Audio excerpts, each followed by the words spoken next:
Mesdames, Messieurs, bonsoir, bienvenue sur la première chaîne de télévision gabonaise. Actualité oblige, le grand dossier de cette édition d'information sera consacré à la tournée républicaine du chef de l'État Ali Bongo Ondimba dans la province de l'Ogooué-Ivindo. Le président de la République Ali Bongo Ondimba est rentré cet après-midi à Libreville après un périple qui l'a conduit dans tous les départements de l'Ogooué-Ivindo. Je vous l'ai dit tantôt, il a présidé ce matin son 4e conseil des ministres délocalisés. Nous vous proposons la synthèse de ces travaux. Conseil des ministres délocalisés de Makoko. Les assises de la capitale provinciale de l'Ogooué-Ivindo sont les 4e du genre depuis le lancement de cette initiative. Sur la grande table, plusieurs points d'actualité, notamment les principaux événements dans le monde. La situation intérieure du pays et le cours des matières premières s'inscrivent également dans ce registre. Le Conseil interministériel, en ces 2 séances des 22 et 23 mars 2011, intègre la rubrique des comptes rendus. Au chapitre des projets de textes législatifs et réglementaires figure en bonne place le projet de décret portant institution des journées nationales de solidarité et de soutien aux Panthères du Gabon, l'équipe nationale de football. Une première à quelques mois de l'organisation de la Coupe d'Afrique des Nations de football. À cela s'ajoute le projet de décret portant déclaration d'utilité publique, l'occupation par l'État des sites du boulevard Triomphal, de Sobraga et d'Angondja à Libreville. Idem pour la zone de Mikwelingi aéroport à Chipanga.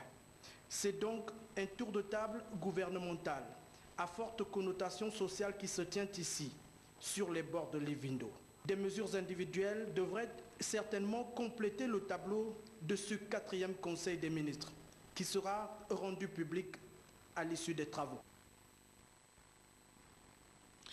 Nous vous proposerons le communiqué final qui a sanctionné ces travaux au cours d'un plateau spécial qui sera co-animé par Patrick Simangoy et Edgar Djembi Doukaga de la première chaîne de télévision. Et puis, comme de tradition, le chef de l'État, après les travaux du Conseil, a animé une conférence de presse. Plusieurs sujets ont été évoqués, parmi lesquels la nécessité de faire l'audit du secteur pétrolier au Gabon, la mise en place d'une agence nationale de la CAN 2012. La synthèse de cette rencontre avec Yves-Justin Mitumba.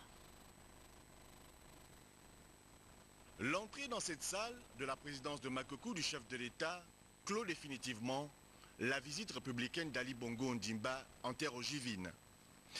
La rencontre avec la presse a permis au président de la République de faire le point de son séjour, mais aussi de commenter les grandes décisions prises au bord de l'Ivindo. La demande d'un audit du secteur pétrolier au Gabon a été l'une des grandes décisions de Makoko. Il n'y a rien de spectaculaire dans la décision de commander un audit.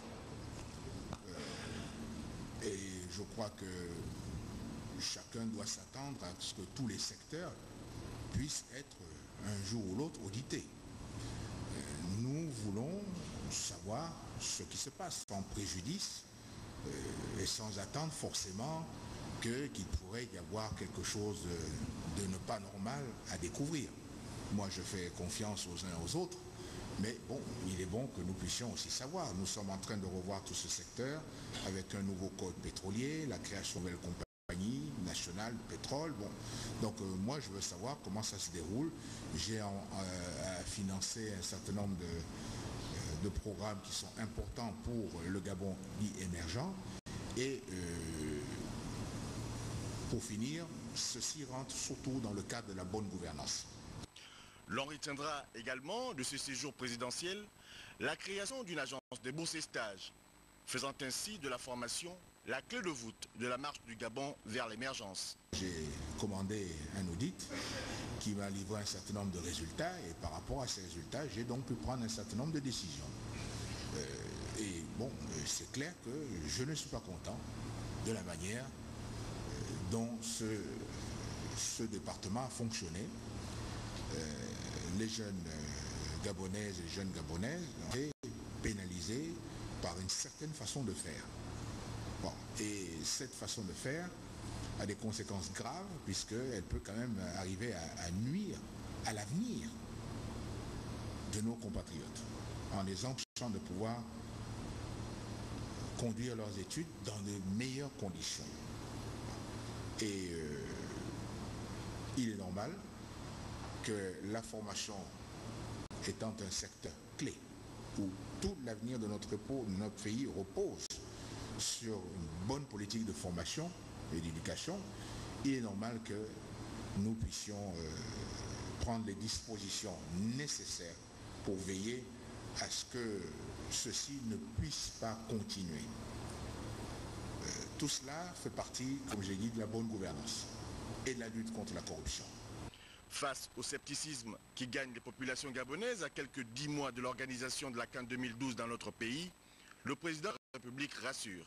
Nos réformes sont en bonne voie et surtout elles commencent à porter des fruits. Nous avons quelques raisons de satisfaction dans un certain nombre de domaines et aussi d'autres raisons de frustration dans d'autres où les choses ne vont pas assez vite. Mais sur l'ensemble donc du territoire, nous avons la chance d'avoir un pays avec un paysage politique qui soit calme et qui nous permette de pouvoir travailler sereinement. Je voudrais encore une fois rassurer les uns et les autres par rapport au grand projet qui est le nôtre cette année, celui de la CAN.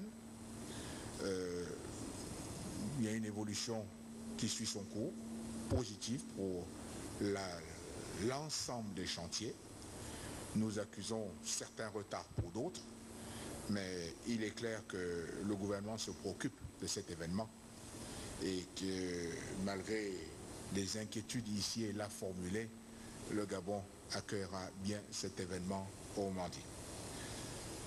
Merci pour votre présence et à bientôt.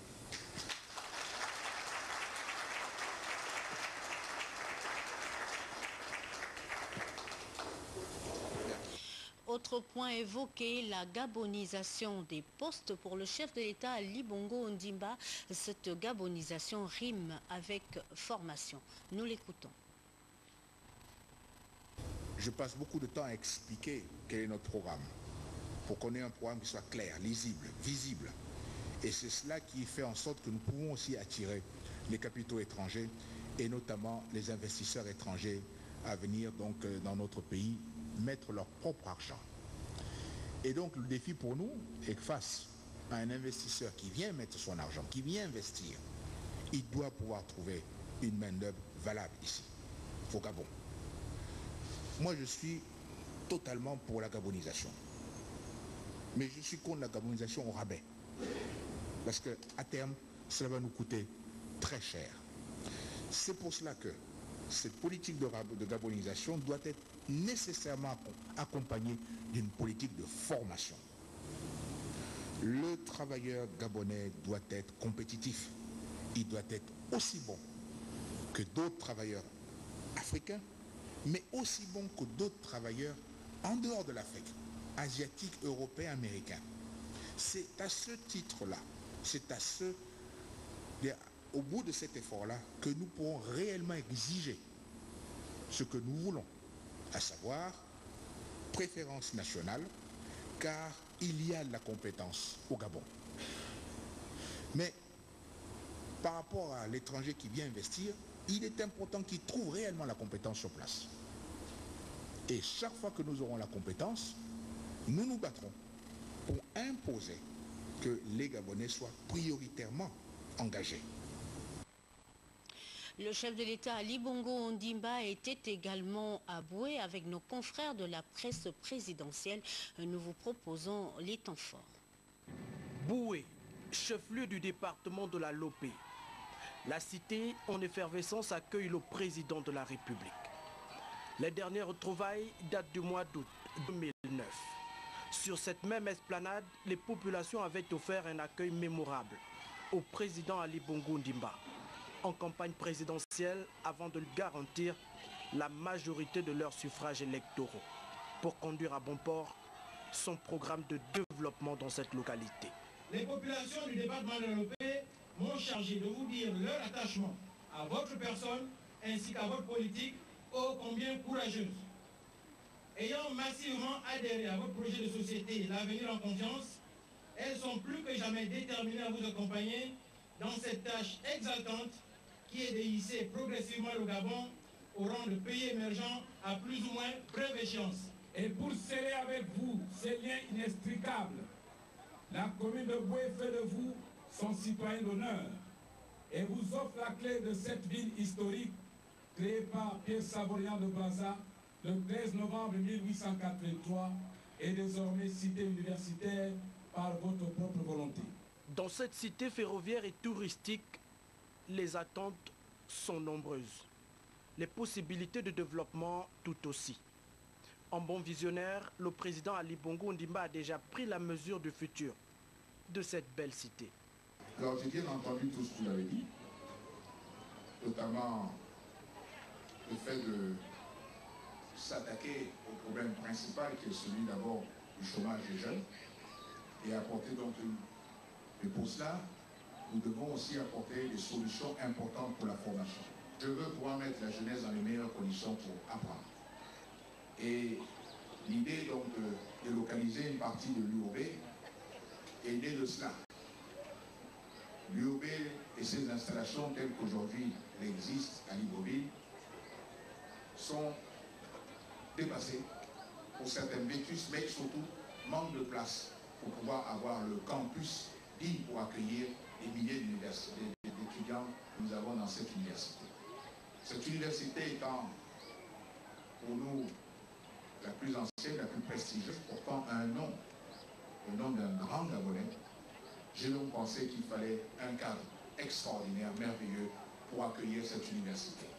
Et voilà pourquoi j'ai pensé qu'ici, elle serait bien. Comme à Makoko et dans toutes les localités visitées, le chef de l'État est convaincu que l'unité reste une condition sine qua non pour parvenir à un avenir meilleur pour Boué et le département de la Lopé qui abrite le célèbre parc national de la Lopé, inscrit au patrimoine mondial pour l'humanité.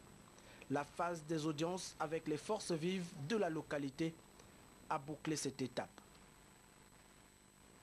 À Ovan, le chef de l'État a également communié avec ses concitoyens. Bienvenue, micro de la presse présidentielle. Une autre nouvelle se lève certainement sur Ovan et le département de l'Amvon. Au son et rythme du terroir, la première étape départementale du président Ali Bongo Ondimba lors de la présidentielle d'août 2009 reçoit le chef de l'État. Pour plusieurs ici, elle s'illustre comme un lien quasi filial qui unit le président de la République aux populations de cette partie du pays. Monsieur le Président de la République, permettez-moi de vous rappeler que votre premier meeting comme candidat à la magistrature suprême à l'intérieur du pays a eu lieu ici à Ovan. Ce site historique que votre prédécesseur a voulu préserver et élever au rang des structures administratives de premier rang. Vous avez donc donné ici, Monsieur le Président, le coup d'envoi de ce match va aider la campagne électorale. Monsieur le Président de la République, nous sommes ensemble pour regarder ensemble l'avenir en toute confiance. Et pour vous le dire à notre manière, les populations représentées en cela par le conseil municipal ont voulu choisir cet instant pour vous remettre solennellement la clé de notre ville. Votre ville est le document relatif au terrain qui vous est réservé pour y construire votre demeure. C'est donc en terrain connu que le chef de l'État est arrivé ici. Dans cette localité où il a été solennellement invité à ériger une bâtisse, le numéro 1 du Gabon veut booster le processus